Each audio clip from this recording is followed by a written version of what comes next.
Next on Worcester News Tonight, the Paw Sox organization posts a video raising eyebrows here in Worcester. Plus, a Hopedale man arrested after police find more than a dozen rifles, thousands of rounds of ammunition, and explosive devices in his home. Good evening and thanks for joining us. I'm Anna Botari. The Pawtucket Red Sox are looking for a new ballpark, but it appears the team may want to stay in Rhode Island. The Paw Sox posting a video on their Facebook page with the message, "Keep the Paw Sox home." Our Cam Jandro now joins us live with those details. Cam? Anna, both Worcester and Pawtucket have been battling to be the home of the Paw Sox, but Rhode Island took it to another level with the video they recently posted, which also sparked some interest here in central Massachusetts. The Pawtucket Red Sox post a video which, for some, comes right out of left field. Legislation has been introduced to keep the Paw Sox in Rhode Island, giving us two options: pass the bill or let the Paw Sox leave. The 30-second clip on the team's Facebook aims to convince Rhode Island to help keep the Paw Sox in Pawtucket. President and CEO of the Worcester Regional Chamber of Commerce, Tim Murray, says the video doesn't have much impact on Worcester's bid for the team. You know, they're going to make their best effort, but the fact of the matter is Worcester is a place that the Paw Sox leadership is talking with, continuing to speak with, as a potential option for the Paw Sox. The video claims Pawtucket would lose nearly $2 million in tax revenue and hundreds of people would lose their jobs. Canal District Alliance President Gene Zabinski doesn't think the Paw Sox are using Worcester as leverage against Pawtucket. Some people say that, yes, the Paw Sox are just using us, but no, there's been some serious discussions that the city of Worcester is not wasting its time. The ballpark won't cost taxpayers a dime, as the $2 million plus in tax dollars generated each year at the park more than covers the cost to build it. Original plans had the team's new stadium in the location of the old Wyman Gordon, but have since changed to the parking lot on Madison Street. Even after the video, Murray and Zabinski say Worcester is the ideal place for the Paw Sox. You know, this is a city and a region on the upward trajectory, and maybe that's who they want to hitch their wagons to long term. The owner of the Paw Sox likes to be in a city environment. This is perfect. This is exactly what he wants. And they're looking at the backdrop of the buildings of Worcester over the left field wall. Now, we reached out to the team and they said nothing has changed. It's still business as usual, but there are still a few more hearings, public hearings left in the month of October as the state of Rhode Island looks to keep its baseball team. Anna? Thanks, Cam. A Becker college student has set out to make a big difference. She's launched a social enterprise to help students in Jamaica experience a comfortable learning environment. Raquel Knight, who's a senior at Becker, started a project called One Chair for One Child. It provides chairs and desks to students in rural Jamaican schools through donation dollars. She began the venture after a service trip there in 2015. While visiting various schools, she noticed students didn't have the space they needed or the chairs to sit in. The lack of furniture in rural Jamaica is a century-old problem, one which Knight experienced herself while growing up there. Personal experience for me, I would look around the campus for chairs. If we found one with 3 legs, I'll put it against the wall and barely sit on it, you know. Or I've had to use my backpack. Sometimes we had to put the books on the wall and just pay attention to what the teacher is saying. So it was very chaotic and very disruptive as well. The website for the project was launched today where donations can be made. Knight says her overall goal is to provide chairs to every school in Jamaica. She also wants to get One Chair for One Child established as a nonprofit.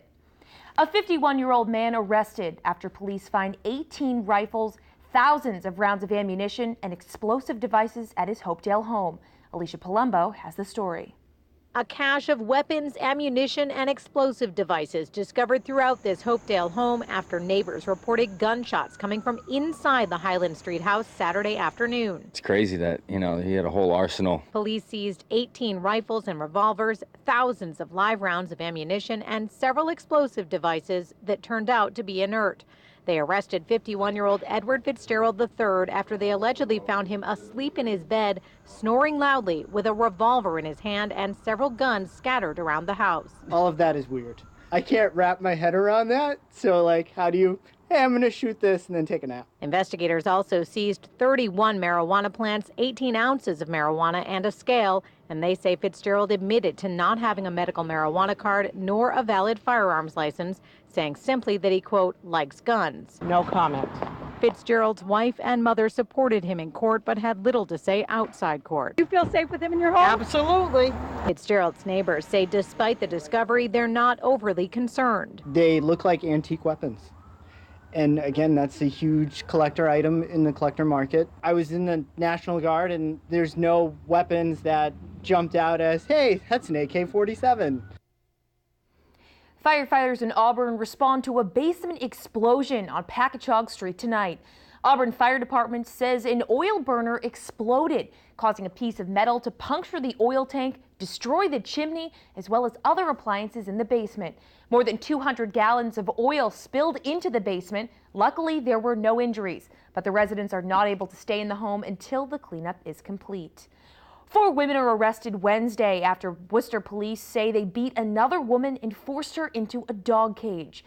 Worcester police say a group of women assaulted the 35-year-old victim, allegedly burning her with cigarettes and hitting her with a golf club, all before holding her captive in a dog cage.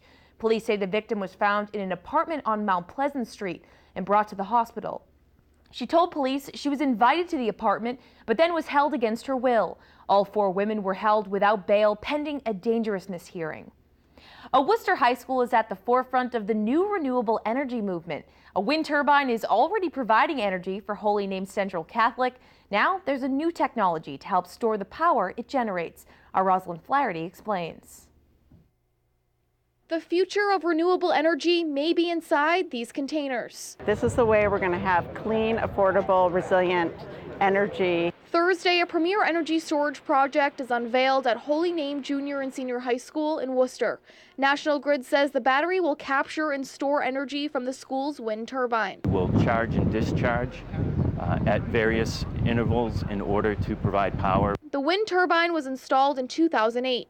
Holy Name headmaster Edward Reynolds says it cut their electric bill from $250,000 a year to $40,000. It's made a world of difference for our school. The battery system will help National Grid test energy storage for future projects. This is the first battery to be installed in the state. The 2 companies will evaluate it for 2 years. If we can bring down the cost of electricity at peak times by being able to store energy when it's lower cost and use it at times when it's higher cost, we're going to be able to reduce the cost of energy for all residents and businesses across the Commonwealth. National Grid says the battery can run for 6 hours and has the potential to power 500 homes. The project will also allow Holy Name STEM students to get involved. Students can interact with it, they can see how it works, they can learn about it, they can potentially go work in the field of energy. Rosalind Flaherty, Worcester News Tonight. We all use it and we all need it. Protecting Worcester's water supply is a massive job and an around-the-clock effort. Today we're getting an inside look at how it's being done. Our Chandler Walsh has the story. About 22 million gallons of water are sent to Worcester and surrounding towns on an average day. All of it is first treated here at the Robert Moylan Water Filtration Plant, and the process for delivering crystal clear water is not short or simple. There's an awful lot that goes behind the scenes to make that water come out of your tap safely. 10 reservoirs supply the plant. Behind this wall are the 8 filters. During a tour Thursday, plant manager Darren LaFallum says the water first goes through a disinfection process. Then substances are added to bind tiny particles together so they're big enough for the plant to filter them out. The water goes through 8 filters and then gets pH balanced, disinfected, and controlled for corrosion. All before getting to your faucet. Every business in the city depends on our water, some critically so. Every hospital, every college, every resident. Without the water, Worcester doesn't exist. The DPW's Phil Guerin says the filtration plant needs constant investment to prevent water main breaks and treatment failures. Guerin hopes residents understand this if the Department of Public Works requests the City Council raise water rates. People, although they don't like to get that water bill every quarter, it's how we keep the system running, and it's really critical. Some of the system's pipes date back to 1870, and about $4 million a year are spent replacing them. And LaFallum says there is more work needed. We're looking at a $3 to $4 million ozone upgrade here at the plant because our generator's been running for 20 years straight. So public awareness is important to know the challenges we face in providing them a safe, clean drinking water and the investment it takes to continue doing so. Chandler Walsh, Worcester News Tonight. Fallen Auburn police officer Ronald Tarantino among those recognized at the State House. Thursday, the 34th annual Hanna Memorial Awards were handed out. The awards are given to law enforcement officers who performed heroic acts in 2016. One was given to the family of Officer Tarantino. He was killed during a traffic stop last year. Governor Charlie Baker says the state will never forget his sacrifice. My heart bleeds for the Tarantino family, the one group here today whose family member is receiving an award posthumously. And having had a chance to spend some time with them during those awful days after his death, and having had a chance to talk to some of the folks in Auburn, all I can say is that we are with you always, and we think of you always, and we will always be there to help you in any way we can. The awards are named for Trooper George L. Hanna. He was killed in the line of duty in 1983. Like Officer Tarantino, Trooper Hanna was killed during a traffic stop.